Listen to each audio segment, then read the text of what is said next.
great review session. We are reviewing basically the last semester's exam. How was this paper? Financial Management, August 2024 paper. Of course, it goes without saying, this is the paper that nationally we got the very worst performance. The very worst performance. It was a paper that was not your ordinary paper. All right. But if you have realized, the trend your examiner is taking is the ACCA trend. So it means that this time round as well, if you would want to really survive, we shall be able to tackle, of course, your QASNEB questions and as many questions in this case here from the prestigious ACCA. ACCA stands for Association of Chartered Certified Accountants, right? Of course, it's a body which falls under what here? And the global accountancy framework, where of course we get ourselves also there as ISPAC, all right? Or as QASNEB. So in this case here, we will be borrowing materials from each other once in a while. So for us to overcome number one, as we do revisions, we shall be able to give you some, of course, QASNEB past papers and the ACCA manuals. Ladies and gentlemen, without, in this case here, wasting time, I would want us straight away to go to question number 1 of August 2024. So we have here August 2024 FM paper, question number 1. And in this particular case, they gave us a question on the average accounting what year returns. Average accounting returns. So now I can see we have 50 something, which is very, very good, very interesting. So I'll come back to part A. But first of all, allow us to look at part C, question 1, part C, the computational part, and then we go back to part what here? To part C. We go back to part C. So we go back to part A and B, Ladies and gentlemen, in part C, what are they telling us here? Part C, they are telling us that Zamole Limited is considering a project which requires an initial investment of shillings 156 million in machinery. So the initial investment there is 156 million that we have to put in machinery. The machinery will last for 4 years, after which it will have a scrap value of 26 million. The additional investment in working capital will be 19.5 million. The expected annual profit before depreciation are as follows. So you can see the year 1, 2, all the way to 4. Then we have here the profit before depreciation and what year? Tax. The company requires a minimum accounting rate of return of 15% from the projects of this type. So required, determine the accounting rate of return and advise whether the project should be done what year should be undertaken. So then, ladies and gentlemen, what shall we do in this kind of a question? So this is a straightforward question, really. It doesn't need you to know quite a lot. We know that the average accounting return will be the average accounting profits, all over what year? Average investment. All over average investment. This is how we get our average accounting return.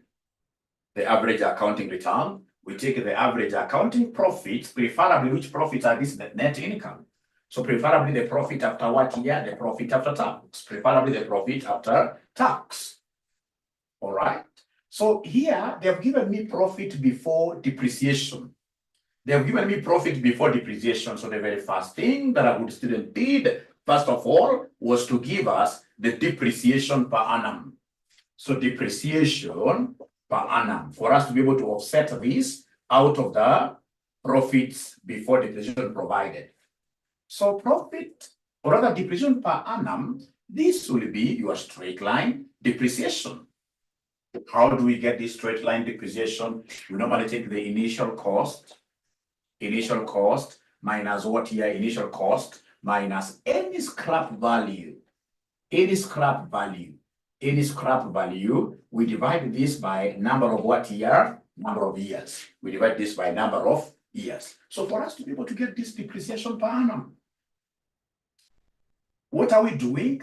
We are taking initial cost minus the scrap value all over number of years of this particular asset.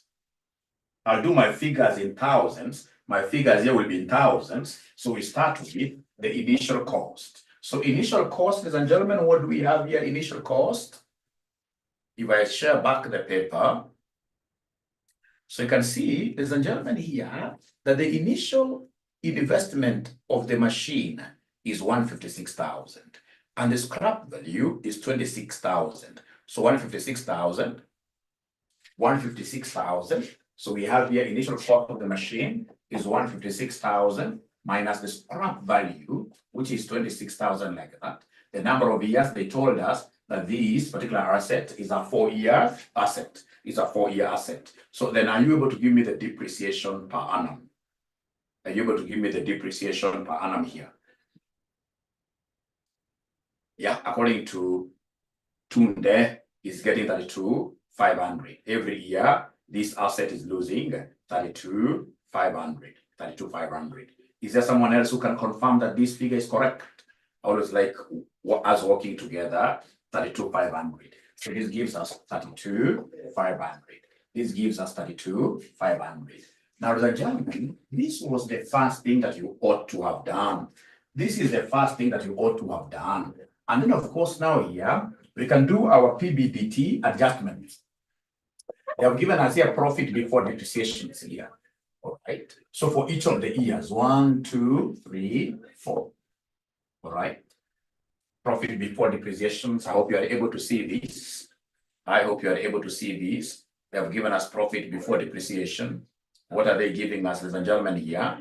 They're giving us, these are the expected annual profits before depreciation. 58,500, 58,500, another year 58,500, and then we have, ladies and gentlemen, 52,000. So we have here 52,000, and then lastly we have 32,500. So remember, ladies and gentlemen, from the formula, they want us to give them. They want us to give them this one here. You know, to get average accounting returns, we are taking the average accounting profit, which is the profit after tax. So how do we get this profit after tax? Of course, we need, first of all, to knock out depreciation out of this. All right. So in this case here, come and they give us here the profit before tax. So basically here, you will take the profit before depreciation and of course this tax. Profit before depreciation and tax, you take away, you subtract depreciation. All right. So like you come and take each of these years, remember that is per year. You take away 32,500. You take away 32,500. You take away each year. Remember, this is straight line, and a straight line, we expect depreciation to be the same throughout. So is there somebody who can easily give us these figures? Now, which is profit adjusted for what year? For depreciation. Profit adjusted for depreciation. Is there somebody who is able to give us these figures? Remember, they gave us profit before depreciation. They never mentioned the tax anywhere there. So basically, I will be able to just subtract what your depreciation and get our normal accounting what your profits. So this is what I shall use as my accounting profit for each year, because there is not even there a rate of what your taxation. So you guys have got so many questions to do and there's so many pieces of advice to take. You must be as fast as your teacher here today. You must give me numbers here. So we are getting, ladies and gentlemen, we are getting here 26,000. The first one is 26,000. Second one as well is 26,000. And then we have 19,500. 19,500, and then we have what there? We have a 0, and then we have a 0.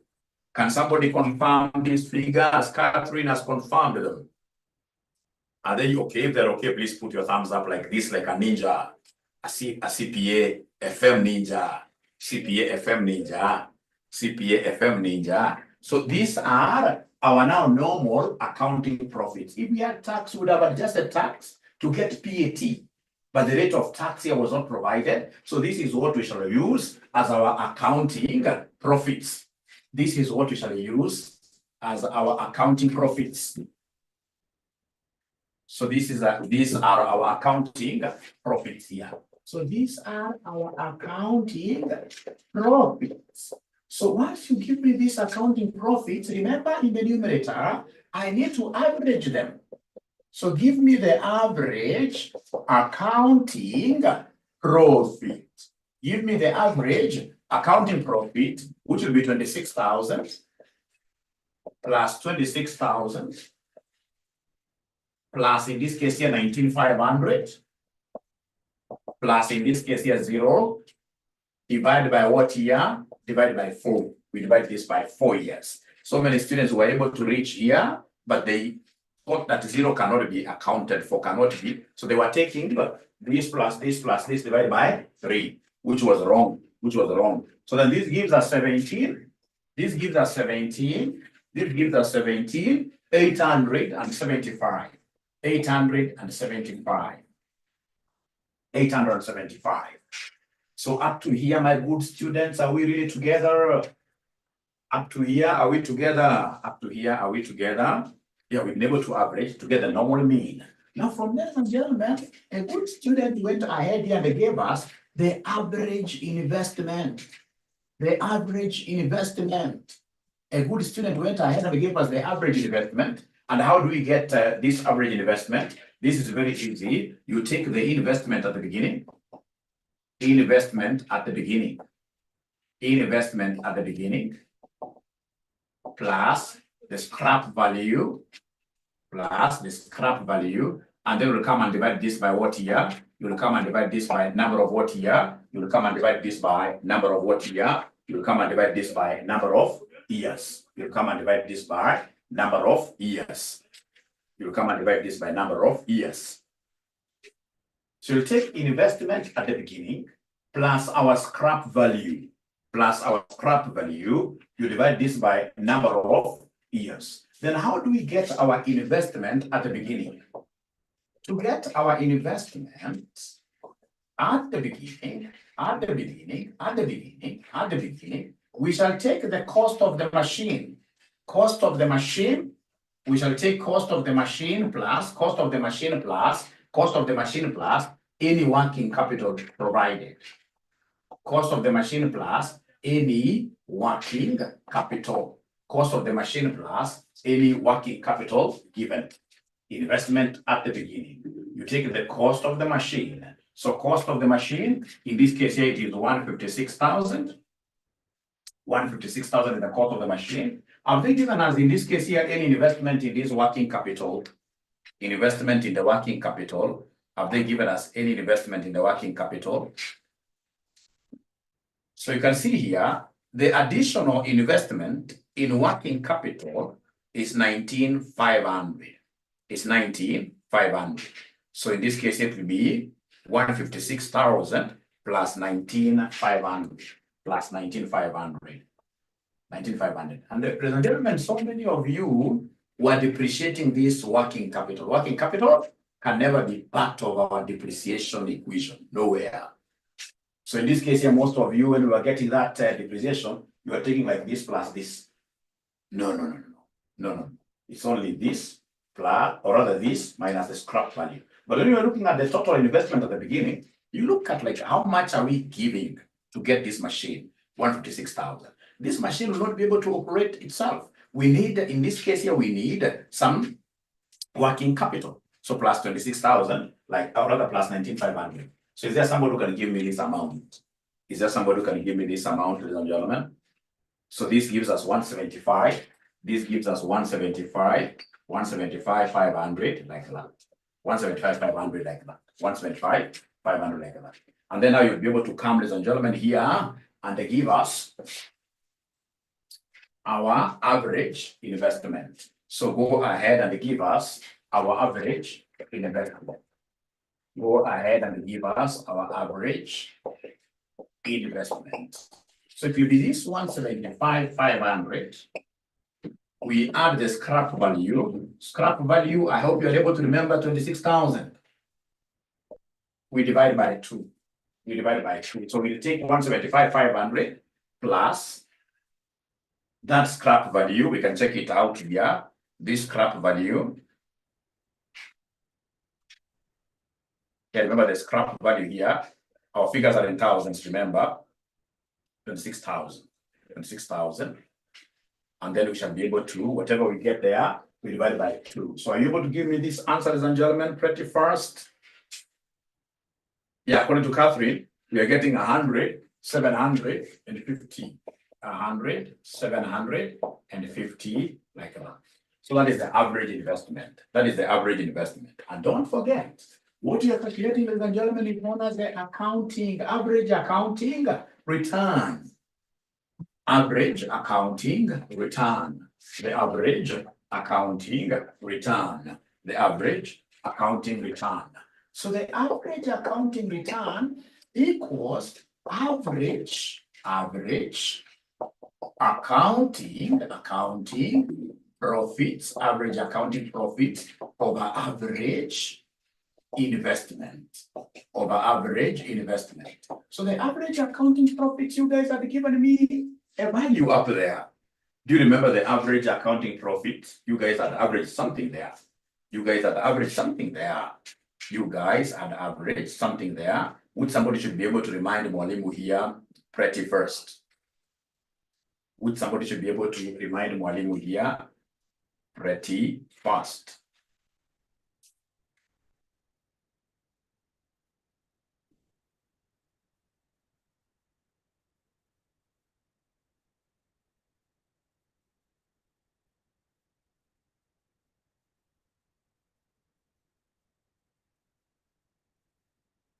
Somebody should be able to remind Mwalimu here pretty fast.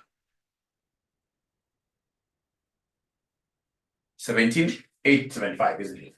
So we have here 17,875, 17,875, all over the average investment. And what is our average investment? What is our average investment? What is our average investment?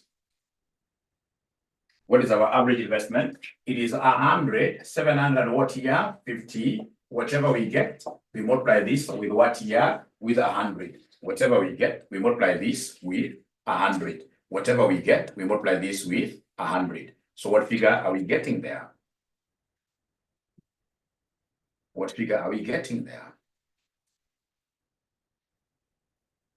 What figures are we getting there?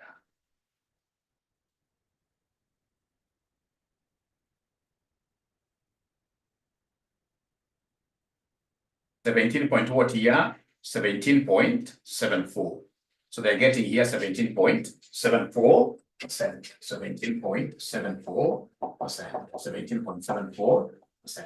17.74%. So they're getting. How are the marks awarded? I'll be able to show you. I have access to these things. So, and then I'll be able to show you another method. I'll be able to show you another method of doing this. Another method of doing this. So you can see, ladies and gentlemen. You can see, ladies and gentlemen. You can see, ladies and gentlemen, another way of doing this. All right. So, ladies and gentlemen, that is really, really very, very important for you to know this. And then, of course, come and compare this with the required. Are you able to see the required minimum? Are you able to see the required minimum? Are you able to see the required minimum? The required minimum. The required minimum. So the required minimum accounting rate of return is 15%. And our project is giving us a whole what year? 17.74. So this is more than 15%. And therefore we should accept what year? And therefore we should accept the project. Therefore, we should accept the project. Therefore, we should accept the project. Therefore, we should accept the project. Now, other students who went ahead and did it this way, especially on this average accounting return. On this average accounting return, you always get books, basically books all over. I mean, not being very clear on how this average investment is computed whenever we have a working capital. Yeah, so average investment. So, ladies and gentlemen, remember, how do we get this average investment? We look at the initial. We look at the initial investment, plus, in this case here, what we shall get, plus what we call the terminal cash flows. The terminal cash flows, and then you divide this by what here? We divide this by 2. We divide this by 2. We divide this by 2. So then our initial investment, please listen, our initial investment, in this case here will be that 156,000 plus the working capital of 19,500 plus the working capital of 19,500. Can somebody in this case here give me this figure? Can somebody give me this figure? 156,000 plus 19,500.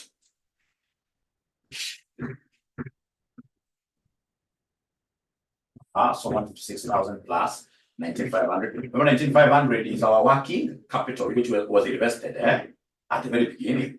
So they're giving me 175,500. 175,500. They're giving me 175,500. Then come and give us this terminal cash flow. Give us the terminal cash flow. Give us the terminal cash flow. So terminal cash flow, of course, the scrap value. We shall be able to realize our scrap value. We shall be able to realize our scrap value. At the end of the project, we shall realize our scrap value. But now these other scholars will come and tell us when we are getting this average investment, that this particular working capital will be released to us. So in that case here, for their case, they'll come and add 19,500. Yeah. So then can you kindly give me 26,000 plus 19,500? 26,000 plus 19,500. What do we have here, ladies and gentlemen? So remember, you're getting this particular free of charge class from RCM College. RCM College, my name is Dr. Joshua Aura. If you would want to reach out to us for this AFM, Product for Financial Management, please don't hesitate calling us. Our number is 0793 555 0793 555 000. I'm so sure most of you are used to this other number. It is still ours. 0719 525 1,000, like that. You need to call us. All right. So then we have here 45,500. 45,500, like that. And therefore, the average investment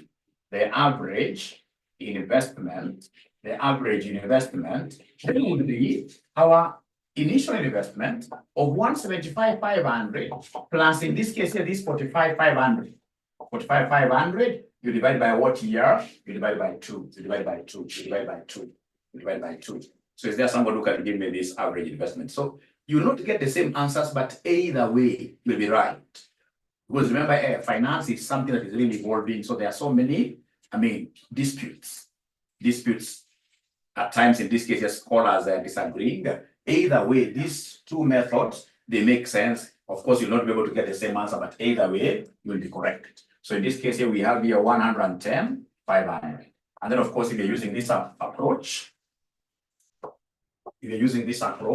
then our accounting average returns will be that average accounting profit, which I've forgotten. Somebody was it 17,750 all over 110,500, all over 110,500, all over 110,500. This average accounting profit here, I've forgotten it. The average accounting profit, I've forgotten it. Is there somebody who can remind me this figure? The one we got up there, the one that we took the profits for each year and then we added. So you're able to remind me what this is supposed to be, 17. 875. So this one, in this case, if we take this divided by this, what are we getting?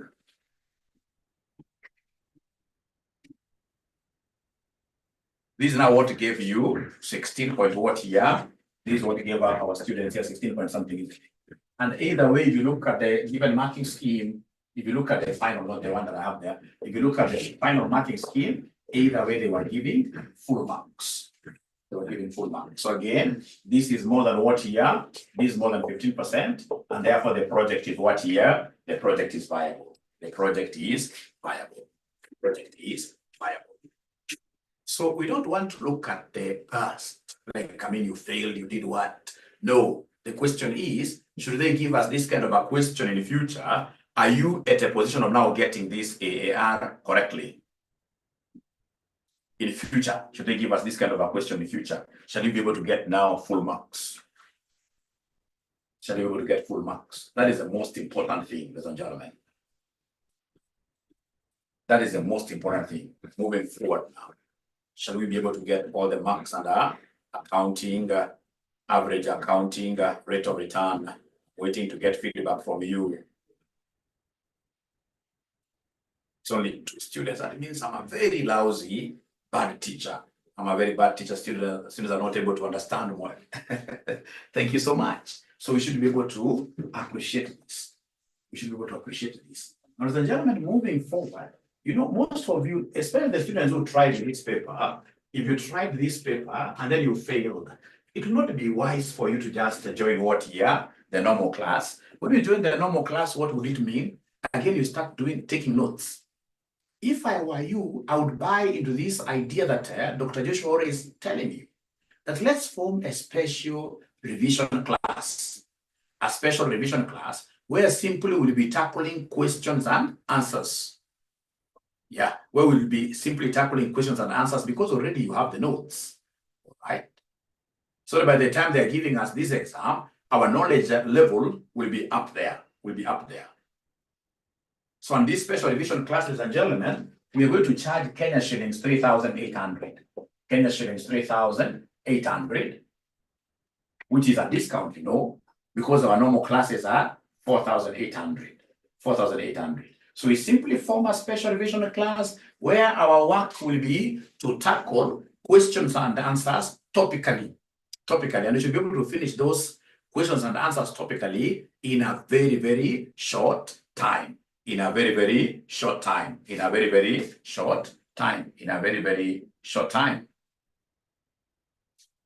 Does this sound like a good plan, somebody? Does this sound like a good plan? Or would you guys want to join?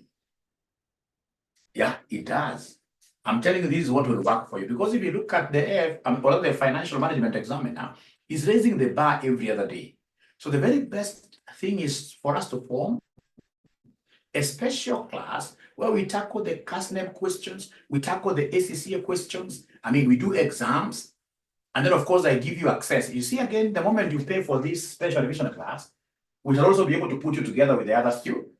With the other normal students. So should you get time for the normal class, if you want the normal class as well, then you'll be able to attend those classes if you wish.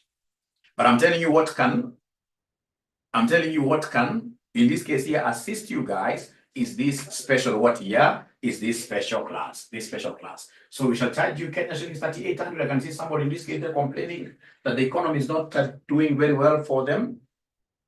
But we shall overcome. That's why we have been able to also accept like a discount, 1,000 bob discount. And again, remember, you don't have to pay the whole amount at once. You can pay 1,900 today, and then you pay the balance end of the month, or even next month, all right? Of course, we are teaching you finance, and all of us, we make plans. So our pay bill, very, very important. Our pay bill is 62,42,839. Account. You simply write FM SPR for the system to pick you very well. FM special revision.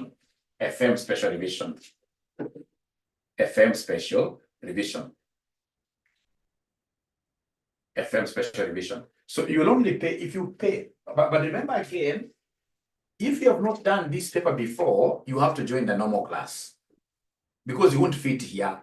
If you have not done this paper before, you have to join the normal class, because we also don't want problems of somebody who will be telling us, how do you discount? How do you do this and this? Of course, I will really be moving at a slow speed, great speed. All of you will be able to appreciate. But again, if you have never attended the paper before, your special class is the normal one. You go to the normal class, work hard from there. But if in this case here you have ever attempted this paper before, then join the SPR class alone. But again, we have said as an additional thing, from this SPR, we shall be able to add you to the normal class. We should be able to add you to the normal class. Yeah. And this SPR should be over the weekend only, weekends only, weekends only. So we shall agree whether it is Saturday and Sunday, either Saturday double, or one lesson on Saturday, the other lesson on what year on Sunday. Then that will be good. We shall be able to come up with a timetable. All right.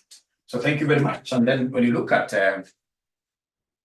you'll be able to access, you can't. I'm telling you, ladies and gentlemen, where this examiner has reached, what this examiner is doing to students, you can't pass these exams without using LMS. LMS for the very new students, stands for Learning Management System.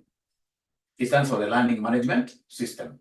So you should be able to get, once you pay whatever amount here, we should be able to give you access to the Learning Management System, where we store our videos. Like I've done so many videos, where we store our videos. And by the way, this is what I normally do, especially for the online students. What I normally do is to tell you that come next weekend, we shall be dealing with working capital. So in between the week, you special revision FM ninjas, go and watch all the videos of what you're working capital. You watch all the videos of working capital maybe there would be like 5 of them.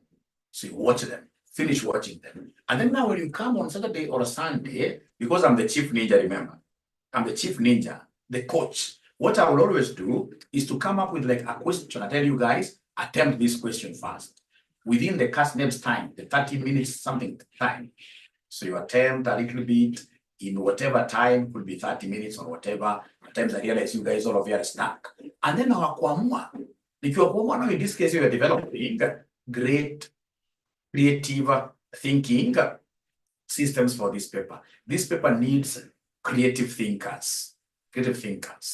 So we shall be having a forum where, because we are in a WhatsApp group with you, where we advise you that get to the LMS. Yeah, Walter Kiprop, I think I saw you. Yes, I'll be able to add you, Walter. Please will send me your number. I saw you. There was one student only one paid last weekend. This is my personal number, only for Walter. Walter, you can call me, or not call, but just text me. So I get your number, then I add you straight away to the special revision. And then I add you to the special revision. Now, ladies and gentlemen, Sunday may be tricky. We shall discuss about that, don't worry. Now, as I move away from this concept, ladies and gentlemen, I go back to part B and part C.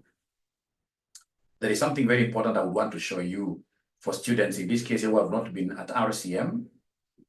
This is normally what we do. FM is not, financial management is not open, but I can just use this to demonstrate. So this is our learning management system. This is our learning management system. All right. This is our learning management system. Now, so this learning management system has videos in it. Most of you, our students they know how to use this LMS. So like you'll come and of course the teacher will tell you, watch video number 2, watch video number 3 before we meet. So for example, if you come and pick on a video, let's assume in this case here somebody is watching this video number 3. It's 1 hour something. So you'll come and click there. Always ensure that you maximize your screen. All right. And then not unless you're busy. So we have topics only there, very fast time. But this time around, we are looking at what we call a group of assets. Come and give us assets that are able to generate independent cash flows. And then I that group of assets that are able to generate independent cash flows, we call them cash generating unit. Cash generating unit, or generating a CGU. So once you pay, we shall be able to do what here? We shall be able to ensure that you get access to really, you get access to the LMS, which has really been able to assist students at RCM. The students who are with us last semester, the students who have been with us last semester, what is your take with this LMS last semester from other levels like part 1? Is there somebody who used this LMS very, very well? Anybody who is able to give us a testimony that this LMS is great, is a great tool? So if you're tempted and you paid normal class, do you pay again the 3,800? No. We shall be able to shift you. We shall also add you to this special vision. Gideon, if you're tempted, LMS is a game changer. Thank you very much, RV. It is a real deal. So this LMS, because you can increase the speed, and you're storing there great things like that. And then the other advantage of this LMS, when you watch those videos, ensure that you watch them until you reach 100%. Most of you never watched up to this level. When you watch these videos up to 100%, the LMS will be able to give you a certificate of attendance. That in this case here, you have attended, that this is James Kamau.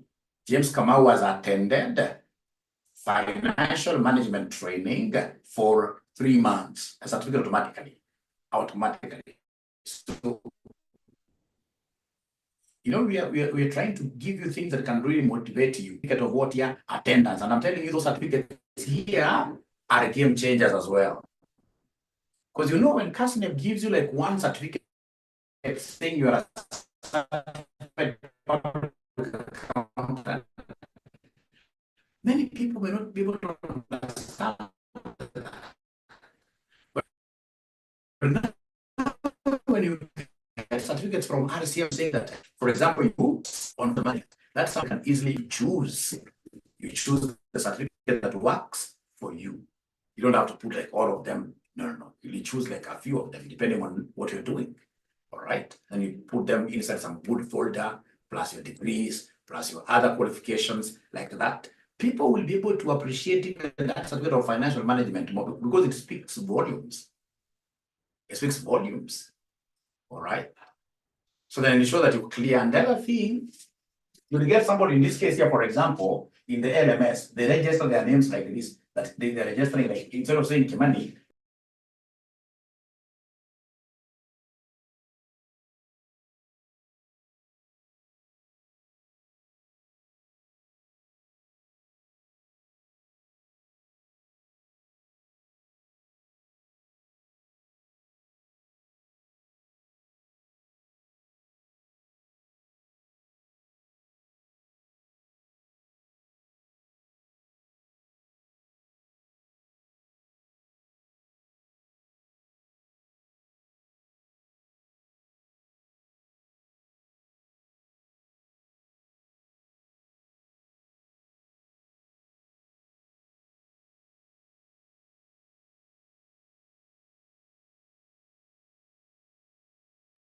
hello, sorry, I disappeared. I hope we never lost anybody. Great. So shall be able to write your names in full, because once that certificate comes, you shall not be able to change your name. You write your name the way it appears on your certificate. That is why we keep on telling you that, hey, and ensure that you are filling that Google Sheet document on your WhatsApp. Great. Thank you so much. So now we can go to part B and then part A. So part B, what is part B talking about as we finish? Because the other questions, I'll do them when you are my student. So as we finish, ladies and gentlemen, we are told here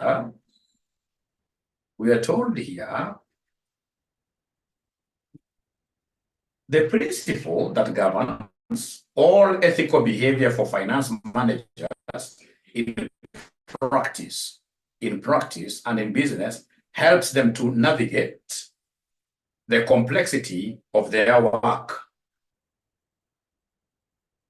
In reference to the above statement, explain 3 fundamental principles of ethical behavior. We call them the ethical standards.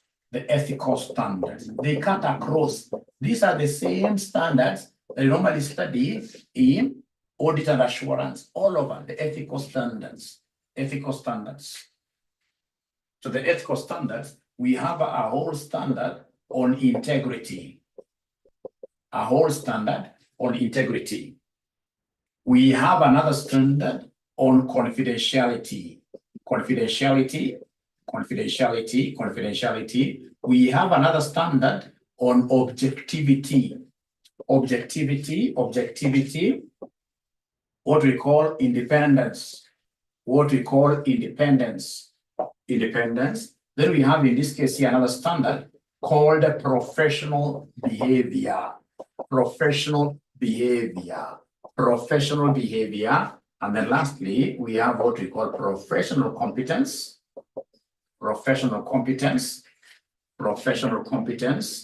And due care. So these are 5. The examiner wanted you to do, to state only 3 and explain them. So on integrity, we are required here to be straightforward. We are required to be honest in all our dealings. Integrity, honest in all our dealings. Don't be that kind of a dubious accountant who likes, in this case, lying. No, finance manager kind of managers would want even to, like, I mean, you know, the examiner, or rather the boss of yours has told you to do a project appraisal. You will never be a people pleaser. I've gone to do an appraisal and I've gotten that this is negative.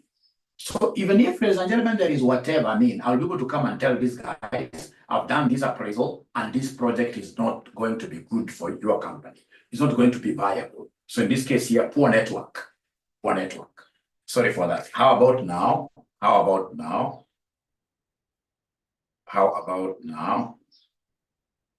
Are we back? Poor network. Okay. Just give me a minute. Oh, okay. Are we back now? Are you able to hear Mwalimu? Not yet restored. Yeah, just give me 1 minute. I'll show you something. Just 1 minute. I'll show you something. 1 minute. I show you.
Hello, ladies and gentlemen, are you able to hear Mwalimu now? Now it should be very okay because I've changed to a Starlink connection. We shall be running away from Safaricom like crazy. Safaricom is a disaster. Yeah, now I've changed just rooms. Now you can see Starlink.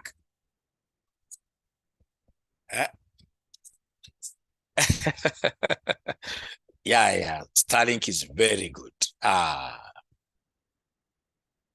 So even now the two studios that we had really thought that Safaricom would be also lucky, now they are going to lose.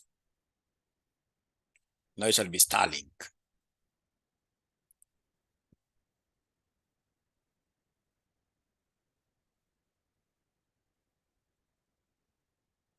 All right, ladies and gentlemen. Great.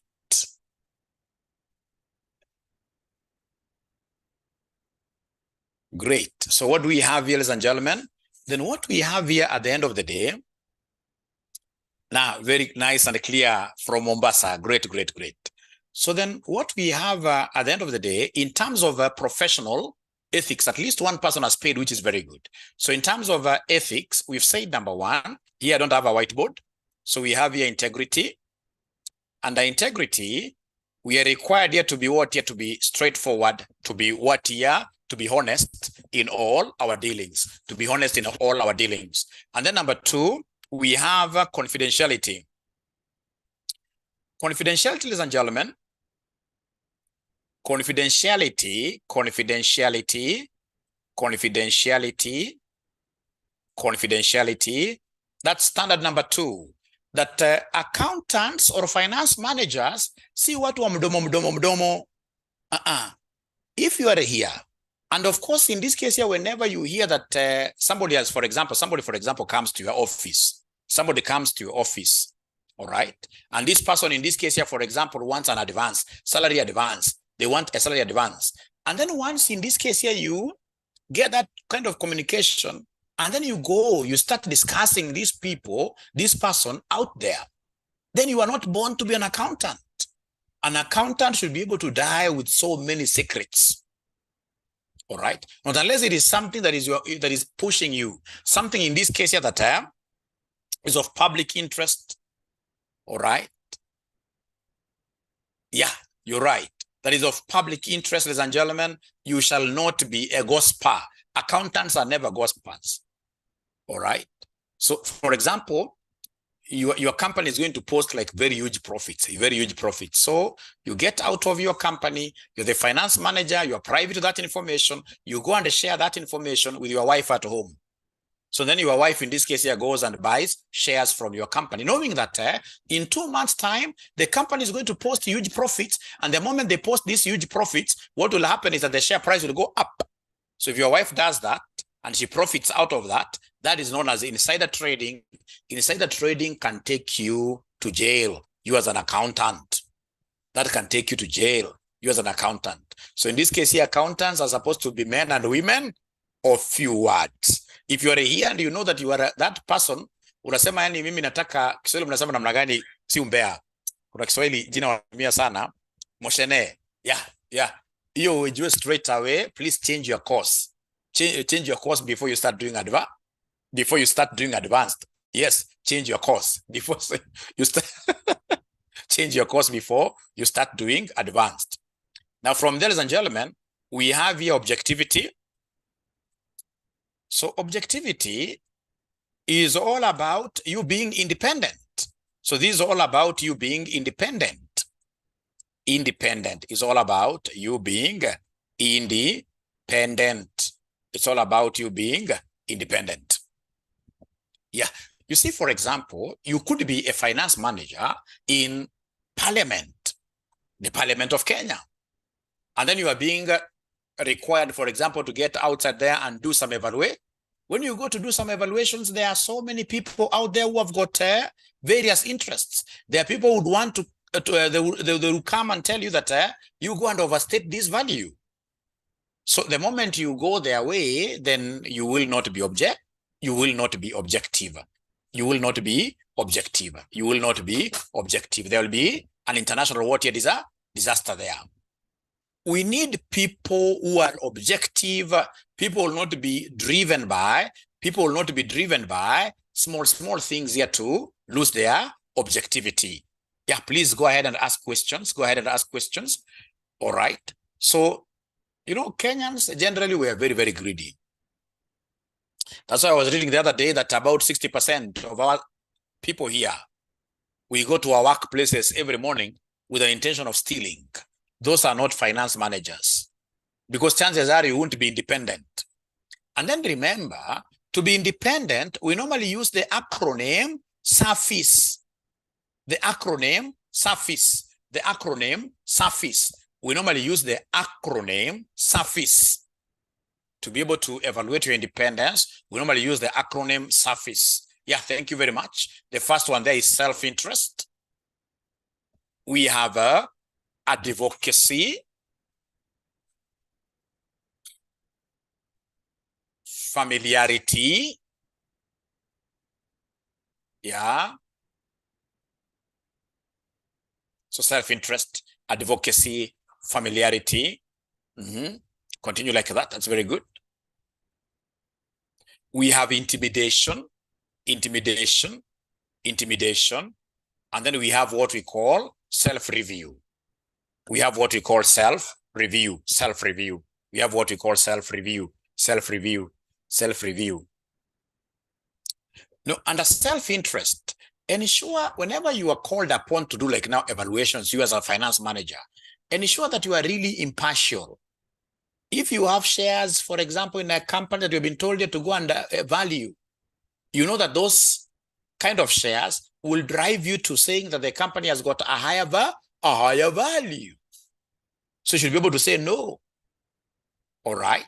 Yeah, there are threats in this case here to independence. There are threats to independence, yes. Threats to independence, SURFACE, like that. Intimidation, advocacy, very, very good. And then, ladies and gentlemen, lastly, not lastly, but second last, we have here what we call professional behavior, very, very common. A standard on professional behavior. A standard on professional behavior. So under professional behavior, what are we required to do, ladies and gentlemen? Under professional behavior, what we are required to do under professional behavior is that we shall never engage in activities that puts our body of accountants into disrepute. We shall not be misbehaving outside here. When you are a thief, then automatically people will say, all accountants are bad. People will start being stereotypical against accountants. Which reminds me a case of one gentleman who was a member of ACCA. You know, I'm a member of ACCA. ACCAs were given that red tag to wear. Wherever we go, we have a red tag here. So this guy went and found people, of course, they were eating and drinking some things which were far away from the taste of water. And he had one menu for the road. And then unfortunately, the guy now went a few steps and he fell down. And it was during some very rainy season. So when this guy was down there, I mean, near a ditch, many bad things happening there. And then, of course, following day, the guy was unconscious there. He was caught by the cameras, sleeping there. And now he was on the local television channels. And what sold him is this ACCA badge the guy was wearing there. So this guy, unfortunately, now was struck off the register, of accountants. Being struck off a register of accountants is so bad, punitive, because you know now, if you're running an audit firm, you can't sign financial statements. You can't sign your opinion now. All right? Because it's only partners who are able to sign auditor's report. So when this guy was struck off the register, members felt very bad. Members felt very, very, very bad. They said that, I mean, this guy was just having his food. How is this related to his practice? That in this case, the professional body has really, is high-handed. It has done something very bad. Do you think in this case, ladies and gentlemen, the body was wrong to strike off this guy from the register? Do you think this body was wrong? This guy was too drunk. He's outside there on a muddy area, unconscious, wearing in this case here the emblem of the professional body. Do you think in this case here the body was too aggressive on him, or did he do the right thing? The boy only struck the head badge, not the person. The body was doing the right. The body was doing the right thing. Yeah, yeah. Because even when you are imbibing, when you are taking, in this case here, I mean, you're not supposed to overdo those things. Because everywhere we are, we should be able to engage in things that are able to give our professional body respect. We must be modest, yes. Modest, yes. Nobody is saying that you don't drink. Nobody's saying that you don't drink, but if you are drinking honestly, don't drink that level where you become like a child, and then you start, in this case, you're abusing people, you are fighting. I mean, that one, when people look at you, they'll think all accountants behave like that. All accountants behave like that. So then we have the last one is professional competence, and due care. So remember, in terms of professional competence, yeah, you should have left the badge back home. Professional competence and due care, you can only be said to be competent by doing what you guys are doing exactly. You can only be said to be competent if you are learning all through. If you are learning all through. So remember, IFRS says International Financial Reporting Standards, tax rules, they are changing every other time. So if you're not learning all through, then automatically you will not be competent. You will not be competent. And then, of course, we have the concept of what a due care. We can only say that you are caring for you are caring for your clients if you are competent enough, if you know those standards, etc. And then, ladies and gentlemen, part one of this question was quite a nice question.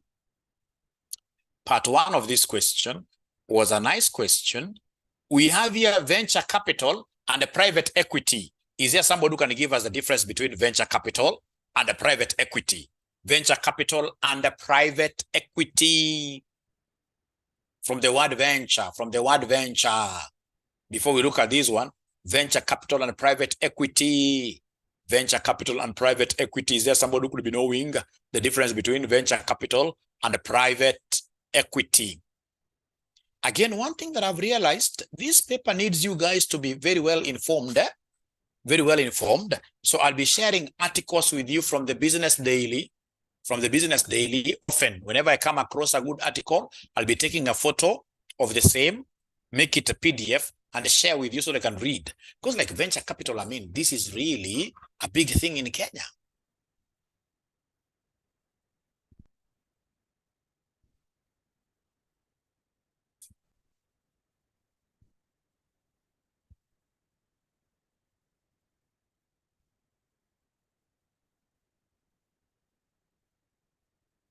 So to give you a very good example of this venture capital, like right now, you know, RCM, we are really growing. We are doing a primary school at Isinya. This will be a primary school doing the international curriculum at Isinya very soon, maybe 1 or 2 years. It's under construction. I mean, there are so many guys who are approaching us right now, who are telling us that let's put in some capital. And then, of course, that's not debt capital. It's venture. They are venturing into. It's venture capital.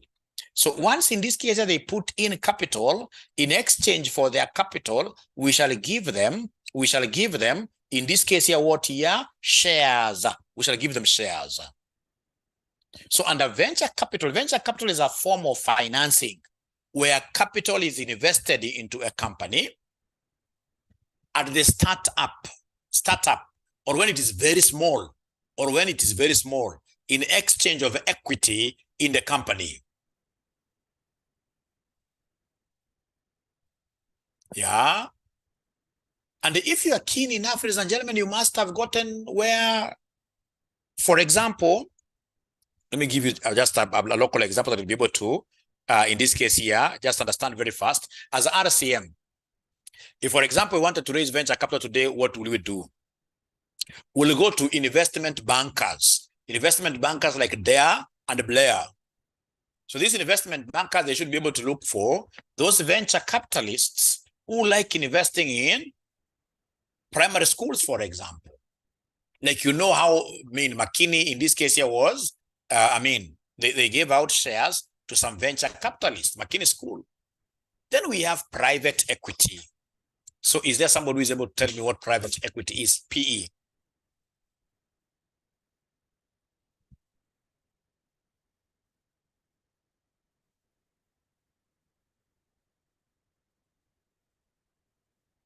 You guys, you should be able to give me these definitions. You should be able to give me these definitions. Private equity.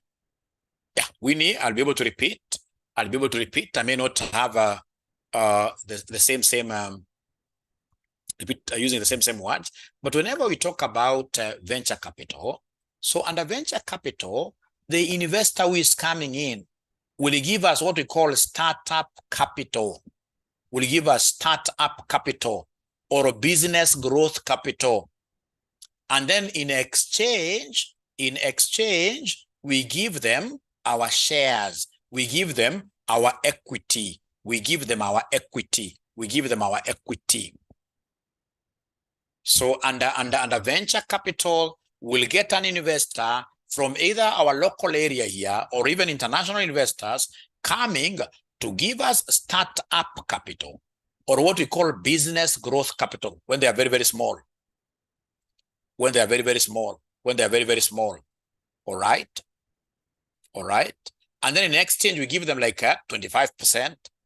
We give them like you know, the guy who has approached us at RCM, this guy is, we don't like him. We don't like him because he wants to get controlling interests.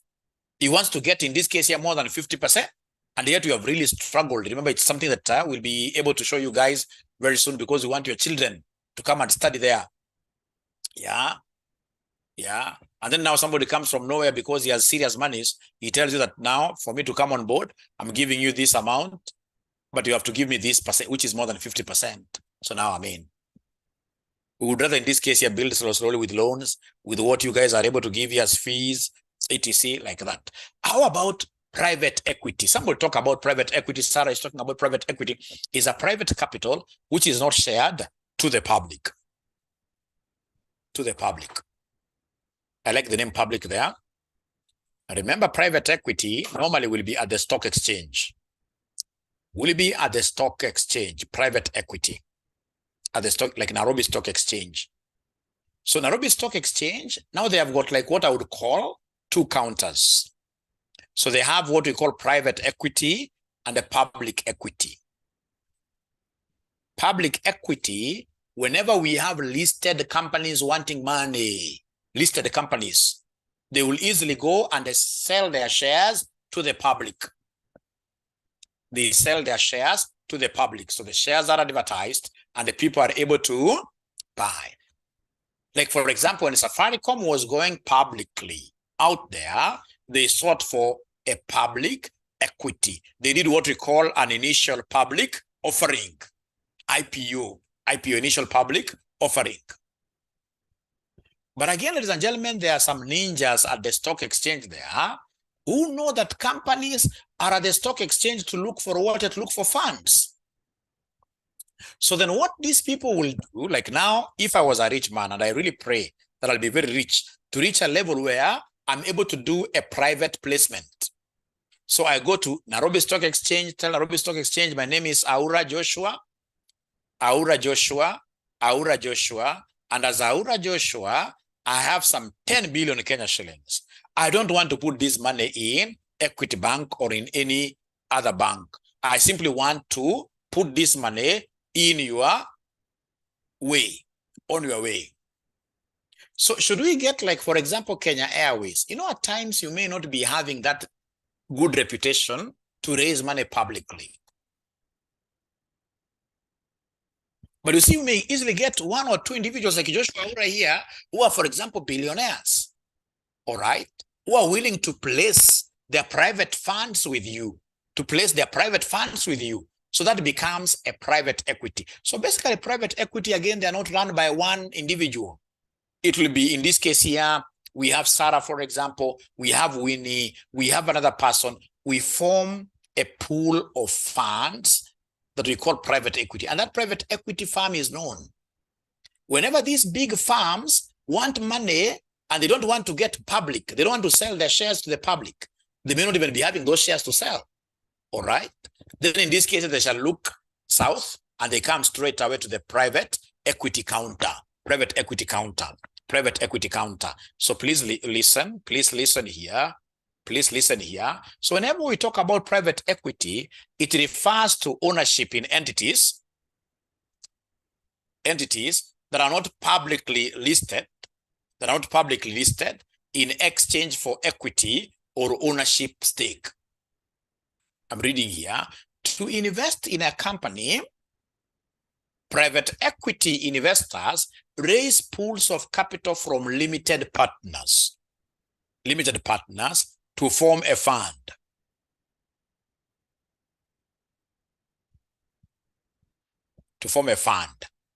And this fund is normally invested as capital into promising companies, mostly stagnant or distressed companies with the potential for growth. Listen, ladies and gentlemen, and listen to me very well. I don't like that definition, really, the one they've given me here. I would want to repeat here that whenever we talk about private equity, we are looking at a pool of funds from private investors, which is invested in organizations that do not want to go public. So it's invested in organizations that are, financially distressed, for example, right? Financially distressed. And of course, at the end of the day, we shall be getting what we call equity shares. So in that case, then the business should be very promising. Of course, currently it's financially distressed, but the business should be very, very promising.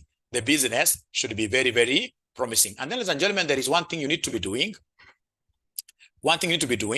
Like Fanny is saying to Mwalimu to pardon, you should be able to have Zoom make notes for you.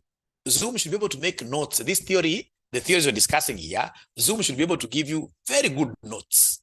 It has got this AI. If you go to your Zoom, let me see where it is. If you go to your Zoom here, it has an AI companion. AI, like now start meeting somebody with AI companion. Then you say start. Yeah, that one, yes, AI companion. So once you say AI companion, when I explain a little bit, it takes my explanation and it is able to give you an elaborate answer, a better answer. Then you need to clap for me a little bit for educating you on AI Zoom. Yeah, so you don't keep on writing. People don't. People don't write. Like when you are doing a paper like auditing and assurance, you don't have to write notes. You simply tell Mwalimu, explain. So Mwalimu explains, and then this thing does put up the notes for you. Yeah, thank you so much. It takes notes for you. So I explain again. A real ninja, yes. So I explain again. I'm saying that on a private equity, we have firms that cannot get shares publicly because maybe their image is tainted. You see, when you're making losses, like for example, KQ today, if KQ today wanted to raise funds from Nairobi Stock Exchange, they will not be able to get funds from Nairobi Stock. Of course, this year they have started going to profits, but still not yet. People don't trust it. So then in that case here, what do they do? Like now they themselves, they went for three private equity entities. At first, they borrowed a loan from them. So we have here Equity Bank, Absa Bank, Standard Chartered Bank. They gave it what we call a syndicated loan. You'll be asked next time. They gave it what we call a syndicated loan. They gave it what we call a syndicated loan. They gave it what we call a syndicated loan. At first, it was a loan. So if it's a loan, it can't be a private equity. That's debt. That's leverage. But you see, at the end of the day, KQ was not able to pay. KQ was not able to pay back the loans. So they called, in this case here, these guys into a meeting and told them, we can't give you money. And not unless you want us to die, allow ourselves to give you what here, to give you equity. So they gave them what here? Shares. So this automatically now changed to what we call a private equity. Private equity. Oh, great, Sarah. Great. Thank you so much. We shall overcome. We shall overcome. We shall overcome. Now, it will come to your email. It will come to your email, Carol. If you don't get it, then I'll be able to send you the notes. Of course, myself, I'll be able to send the notes to you. I'll be able to send the notes to you. I'll be able to send the notes to you. Now, ladies and gentlemen, now that you have this AI companion on, I should be able to come here and just go through this pretty fast. Go through this pretty fast. The other question that they wanted, which is the last question for us today, they wanted us, ladies and gentlemen, to distinguish between business angel finance and the lease finance. I would start with lease finance. Anytime. Because lease finance, ladies and gentlemen, is really an easy thing. Lease finance. For example, as RCM, we have some little space at Stanbic Bank. You've leased some space there, all right? So you see, when you lease space, you are required here to take, like, say, a minimum of 5 years lease term. And automatically, if you have the money, you should be able to pay your entire lease at once. But you see, in most cases, we will not be able to get that kind of money. So then what normally happens, we enter into a contract of lease rentals. So under lease, we are now being financed because we can't afford to pay the whole thing. Under lease financing, ladies and gentlemen, we will have the owner of an asset. The owner of this asset is called the lessor. All right? Who transfers possession or right to use the asset to another party. So we have the owner of the asset transferring the possession or right to use the asset to another party for an agreed period of time. In return for rental installments.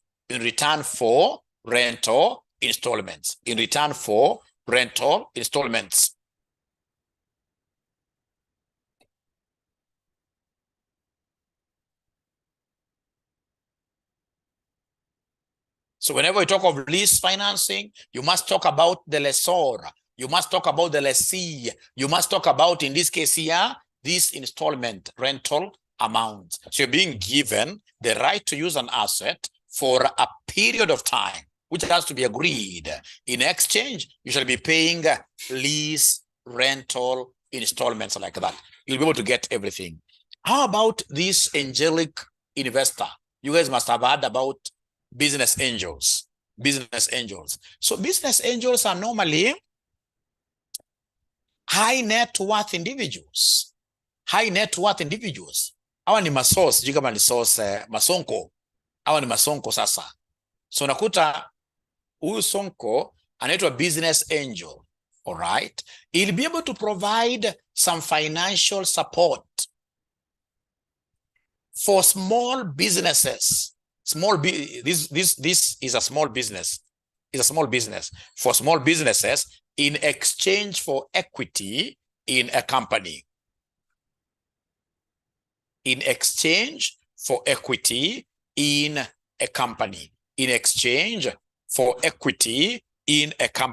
business angel. Kama Angel Gabriel, business angel. So they come, they find you like RCM, like 5-6 years ago, you were really struggling, but God is great. Yeah. So in this case here now, we are not. So those during our struggling times, already we have here. So you get somebody coming like an angel, right? They could be seeing what you are doing on social media. So they simply come and they pump in money. Business angels, you give them equity, but because they are very, very rich, in most cases, they will run with you for some time, like say 5 years, 10 years. And then once they see they have recouped their money, they disappear. They disappear. And at times in this case, they leave you with lots of wealth. They may not even take back all their money. At times in this case, they are called blessers. All right. All right. Blessers. Blessers. Okay. So in this case, they simply come and bless your organization. They give you money. They'll be able to hold on to your company shares for some time. And why do they have to hold on to your company shares? Basically, it is for purpose of teaching you how to run a business. How to run a business. All right. So that's what we call a business angel. And I believe when Zoom will be able to give you the notes, I believe they'll be able to give you better notes than what I've given you. Great. Thank you very much. How will this angelic investor differ from venture capital? You know, venture capital is with us for the long term. Yeah. He'll hold, in this case, his shares forever.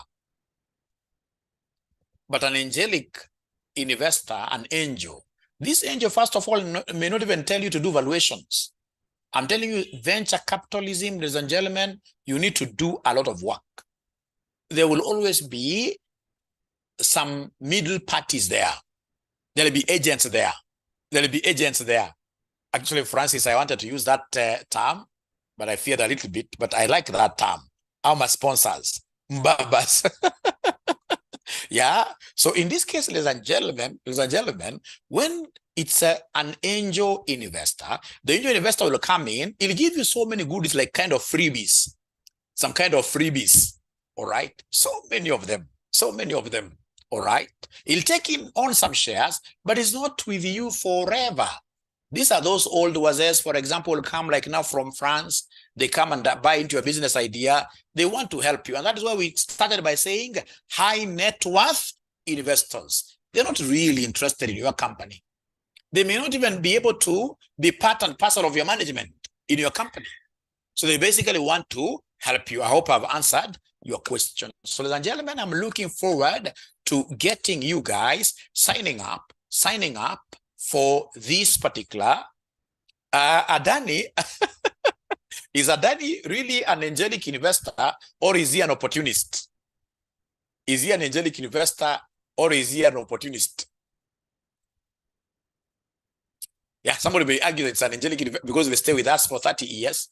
For 30 years, and then he'll be able to go back. We shall overcome. We shall overcome. We shall overcome. Remember, if he's an angel, you would have heard that there is a lot of noise in Kenya.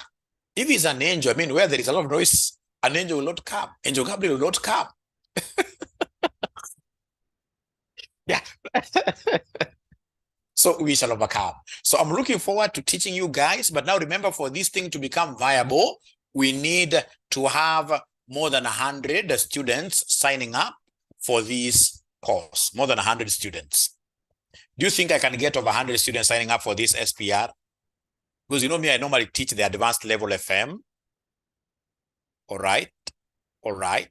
So please ensure that you are bringing your friends from all over these colleges, because I know FM is a disaster and I would want to help you.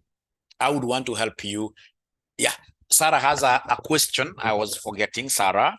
So Sarah, let me just mute here my recording.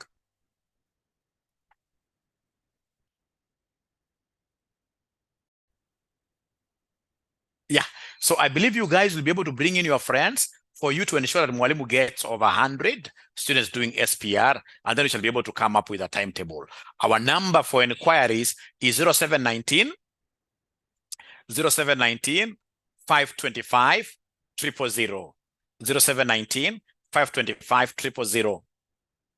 Sarah wants me to consider this concept of that Mwalimu should introduce like a discount. Sarah, if you look at, for example, our sister great colleges outside here, they are charging up to 11. Some are charging up to 11,000 per one paper. So when I give you 3,800, and Sarah, given what I'll be doing, Sarah, trust you me, you will get value for your money. You will get value for your money. Trust you me, 100%. And again, Sarah, I've been nice. I'm a nice father. Why? Because I'm telling you that you can,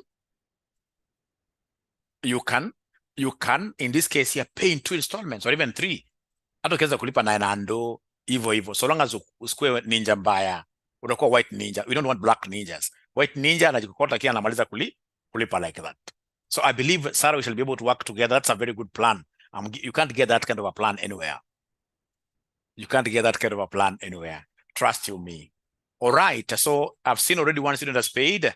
Our pay bill is 62,42,839. Account number FM SPR. Don't fail to write SPR, because if you fail, then the system will pick you for the normal class and they will give you a balance of 1,000 to pay later. For those who have already paid 4,800, Bevelin, and you did financial management last semester and failed, then you will simply write to me. I gave you my number, a message, and then of course you must give me proof that you tried the paper last semester. You must give me proof that you tried the paper last semester, because this class is a special class for ninjas who are wounded, slightly. So ninjas who have some ideas. When I tell them, in this case, here, throw this kick this way, I tried it for the first time. The number is 0721. The number is 0721-620-183. Yeah. And when I say wounded black belt ninjas, we shall overcome. Yeah, it's wounded, yes, wounded. And you should not feel bad, because I'm telling you, it's only 80 days to our exam. We do this exam and we pass. Yeah, you should pay in the course of the day. I don't think this ninja took my number very well, 0721-620. You know, at times I speak very fast. Even my wife at times telling me, Mwalimu, you speak very fast. So I've typed it there, 0721-620-183. And now that marks the end of my class. Daniel has a question. Please, okay, Janet, you have my number there. You can write me a message. So Daniel has a question. Yes, Daniel, please go ahead and ask.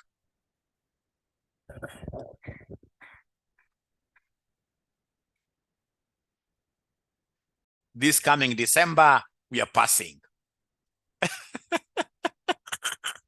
Coming December, we are passing, hallelujah. Yeah, we are passing.